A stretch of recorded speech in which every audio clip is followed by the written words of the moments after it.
Okay, good morning. So we're at the start of the ride, 5 hours, and make this the best content so far. Okay, so stop one. We're on the Avon canal between Trowbridge and Devizes. What's in front is the longest stretch of locks in the UK. So here we go. It's a great ride. Gets your heart rate just up a little bit. Feat of engineering. Come across all these hidden little villages and houses, houseboats. Yeah, so this is just one constant long slog now.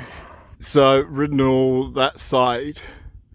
It's taken about 2 hours. The route's chosen another 3 hours. So back, almost clean.